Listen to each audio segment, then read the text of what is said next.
Já, við söfnum saman ýmsu gömlu dóti hérna sem tengist félaginu. Fengum myndir frá erfingjum Sigurðar Hjálmarssonar. Hann sem sagt tók mikið af myndum í ferðum sínum með félaginu. Þannig að þetta eru myndir frá 1950 upp úr því og til 1990 og upp úr 1990 líklega. Síðan voru þær skannaðar inn hjá minjasafninu. Síðan erum við með ársritið ferðir frá upphafi hérna, búin að dreifa því hérna í einn kassa og það hefur gefið út samfellt frá 1940. Nú síðan eigum við gömul myndaalbúm og myndir og prívat myndir sem við höfum verið að sýna hérna á starfinu. Gamalt tjald og fleira. Já, ég ætlaði að segja það, þannig líka eldgamalt tjald og svefnpoki, hvar funduð þið þetta? Þetta fannst á Háaloftinu heima þegar ég var að laga til. Þannig að þetta var ekta svona tjald eins og að nota á þessum tíma þegar félagið var ungt. Það hefur nú kannski ekki skýlt fyrir öllum íslenskum veðrum. Nei, ég hefði ekki viljað vera í þessu í roki allavega mikill í rigningu. Og svefnpokinn, hann hefur kannski verið hlýrri. Já, svefnpokinn, ég held að hann sé 13 kíló. Það er svona eins og gott er að hafa bakinu í einni ferð. Þannig að hann hlýtur, að ég vona hann sé hlýr, en hann fannst líka sem sagt í geymslu hjá tengdaforeldurum mínum. Þannig að þessu safnað saman héðan og þaðan. Gaman að heyra.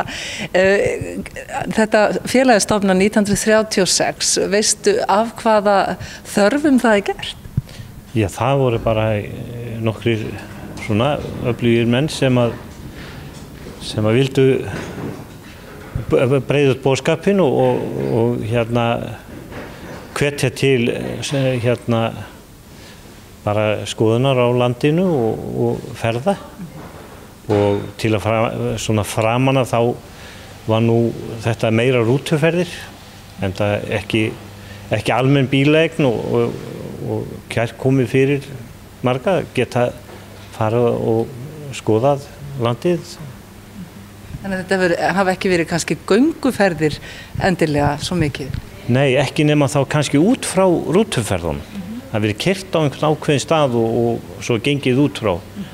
En síðan þróast þetta náttúrulega og í dag eru þetta, það farið eitthvað, kannski í rútu, en það eru gönguferðir sem eru. Og það sem það var reynt í nokkur ár að hafa rútuferðir og það var aldrei þátt að gera, þannig að þeim var rétt sko. Hvaða áfangastaðir eru svona standa upp úr hjá félögum í ferðafélagi Akureyrar? Þeir nú bara ansi margir. Það er náttúrulega hérna í kringum okkur sem sagt, það hafa verið farið á nokkrar ferðir hérna í Fjörður og sem sagt Sárhringur. Eins hérna sem kallað Hvandalarhringurinn, þá labbað frá Kleifum og yfir Hvandalabjarg og í Hvandali og þaðan yfir Víkurburði í Héðinsfjörð og svo Rauðskurð heim eða þá til Siglufjarðar yfir Heskarð og svo er náttúrulega Öskjuvörinn, hann hefur verið á hendi ferðafélags Akureyrar og marga fleiri ferðir, Kettling, Súlur og bara nefndu það. En þið eigið einhverja skála, er það ekki, sem það hefur verið að byggja. Hvenær var fyrsti skálinn reistur? Hann var reistur 48 í Laugafelli. Því að tjöldin hafa náttúrulega ekki dugað? Nei. Síðan var bara haldið áfram. Það var Þorsteinsskáli var líklega næstur 58 og síðan upp í Dreka 68. Annars er Hilmar betri í þessu. Hann er húsasmíðameistari og búinn að drífa skálabyggingarnar áfram á undanförnum árum. Já, ég sá líka kom glamp í augun á því þegar að nefna skálan að ég er að spyrja rangan mann. Þú hefur komið af þeim flestum eða hvað? Ekki alveg öllum? Nei, ekki öllum. Já, ég hef búinn að koma að smíða nokkra marga. Og þetta hefur alltaf einhvern tíma sagt að þetta væri bara byggingafélag. en það er nú svona þráðurinn í því að það er að gera þetta svona þægilegt fyrir fólk að ferðast eins og til dæmis með Öskjuveginn. Að þar getur labbað á milli og gist alltaf í skálum sem er viss kostur. Það er ekki að bera með tjaldið og tímabili voru og er reyndar enn trússað í. Þannig að þú ert bara að bera kannski matinn á milli og svona lágmarksbúnað. En nú er vor í lofti finnum maður, er ekki komin ferðahugur í ykkur? Jú.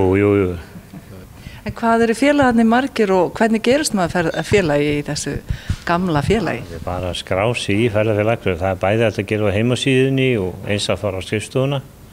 Nú félagar áramót voru rétt 500. Það er 499.